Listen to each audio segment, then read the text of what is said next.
Bom dia pessoal, tudo bem? Como é que vai? Meu nome é Tarek Souza e continuo aqui nesse projeto de leitura da Bíblia Sagrada. Peço seu apoio para compartilhar essa iniciativa com seus amigos, familiares e conhecidos. Vamos lá?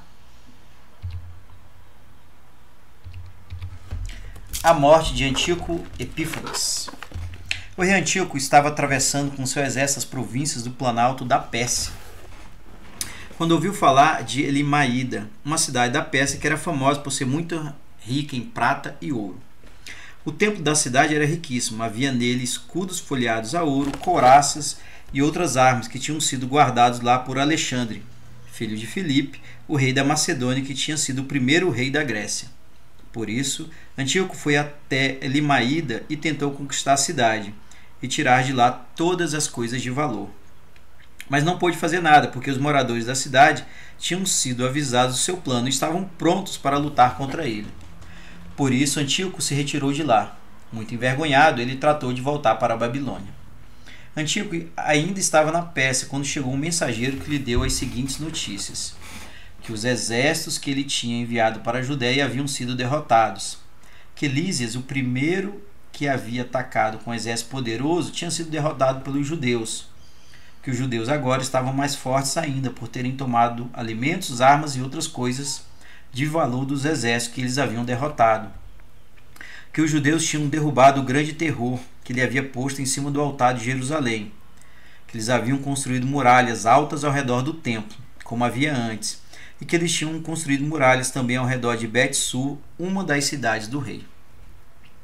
Ao ouvir tudo isso, Antíoco ficou tão desesperado e aflito que ficou doente, de cama.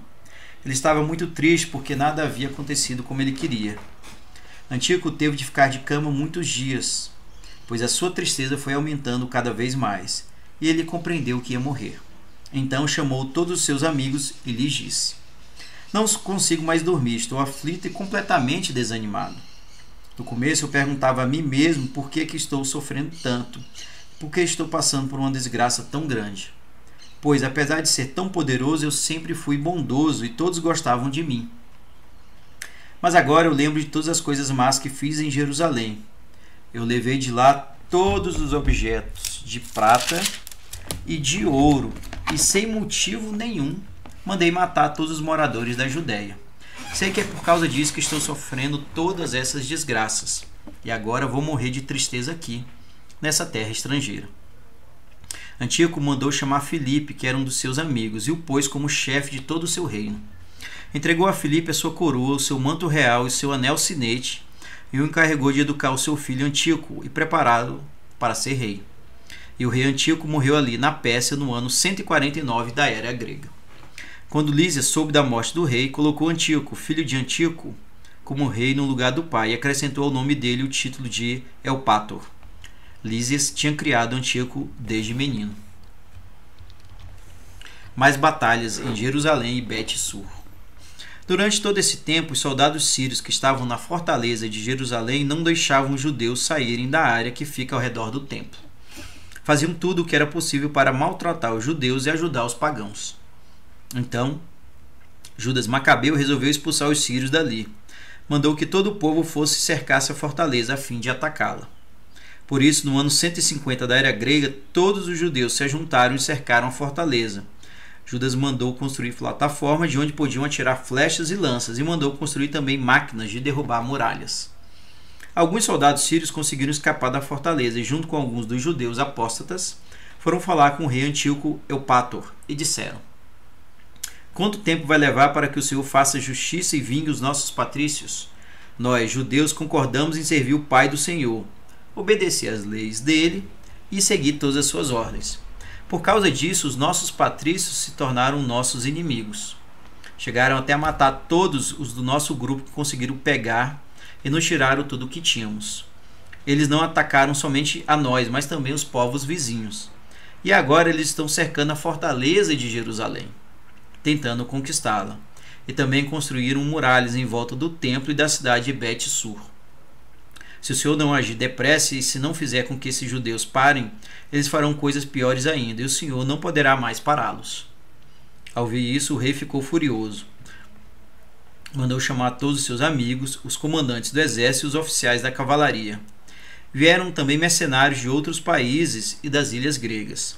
O número total do seu exército era de 100.000 soldados de infantaria, 20.000 de cavalaria e 32 elefantes treinados para a guerra. O rei e os seus soldados atravessaram a Idumeia e acamparam perto de Bet-sur. Ali construíram máquinas de derrubar muralhas e atacaram a cidade durante muitos dias. Mas os judeus saíram da cidade, queimaram as máquinas e lutaram com coragem. Então, Judas e os seus soldados deixaram de cercar a fortaleza de Jerusalém e foram acampar perto de Bet-Zacarias, a fim de impedir que o exército do rei avançasse. No dia seguinte, bem cedo, o rei se levantou e avançou em marcha forçada pela estrada na direção de Bet-Zacarias. Os seus homens se prepararam para lutar e foram tocadas as cornetas. Mostraram aos elefantes suco de uva e suco de amora, a fim de os atiçarem para a batalha. Distribuíram os elefantes entre os vários batalhões de infantaria. Ao redor de cada elefante ficavam 1.000 soldados que vestiam couraças feitas de malha de ferro e usavam capacetes de bronze. Além disso, 500 cavaleiros bem experientes iam junto com cada elefante. Todos esses soldados acompanhavam de perto os elefantes, seguindo-os em todos os passos e nunca se afastando deles. Nas costas de cada elefante havia uma plataforma de madeira protegida por um teto, que ficava presa ao animal por meio de correias especiais. Em cada plataforma, além do condutor indiano, havia 4 soldados que lutavam dali. Lísias colocou os outros cavaleiros em fileiras nos 2 lados da infantaria. Assim, enquanto atacava o inimigo, os soldados da infantaria eram protegidos pelos cavaleiros. Quando o sol batia nos escudos de ouro e de bronze, os montes brilhavam com o reflexo da luz e pareciam rochas acesas. Uma parte do exército de Lísias ficou nos montes e a outra parte ficou embaixo, no planalto. E todos eles começaram a avançar com passo firme e em perfeita ordem. Ficaram apavorados todos os que ouviram o barulho feito por aqueles soldados marchando e batendo as suas armas umas nas outras. Pois de fato, aquele exército era enorme e poderoso. Judas e os seus soldados atacaram e 600 soldados do rei Antíoco foram mortos. Eleazar Macabeu, também chamado de Avarã, notou que um dos elefantes era maior do que os outros. Estava coberto por uma armadura real. Então ele imaginou que o próprio rei vinha montado naquele animal. Por isso Eleazar deu a sua vida para salvar o seu povo e ganhar fama eterna. Correu corajosamente na direção do elefante, que estava no meio de um batalhão de infantaria, e matou soldados à sua direita e à sua esquerda, abrindo assim uma brecha por onde foi avançando. Meteu-se debaixo do elefante e deu um golpe nele. O elefante caiu morto em cima de Eleazar, e ele morreu ali mesmo. Mas os judeus, vendo o poder do exército do rei e a força com que os soldados atacavam, trataram de fugir. O exército do rei Antíoco Eupator avançou contra os judeus até Jerusalém e acampou na Judéia e no Monte Sião. O rei fez um acordo de paz com os moradores de Bet-sur e todos eles saíram da cidade. Porque se a cidade fosse cercada pelos inimigos, os moradores não teriam bastante mantimentos para aguentar o cerco, pois aquele era o 7º ano e nesse ano os campos não eram semeados. Assim, o rei conquistou Bet-sur e deixou ali soldados para defendê-la.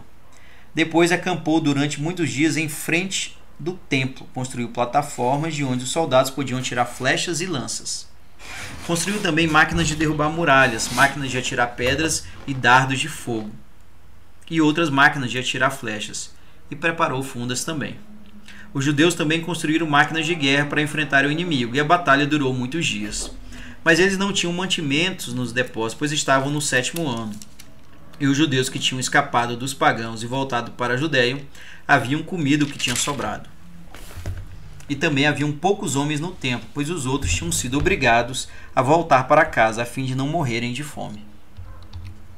Liberdade religiosa para os judeus. Antes de morrer, o rei Antíoco Epífanes havia encarregado Filipe de educar o seu filho Antíoco e prepará-lo para ser rei.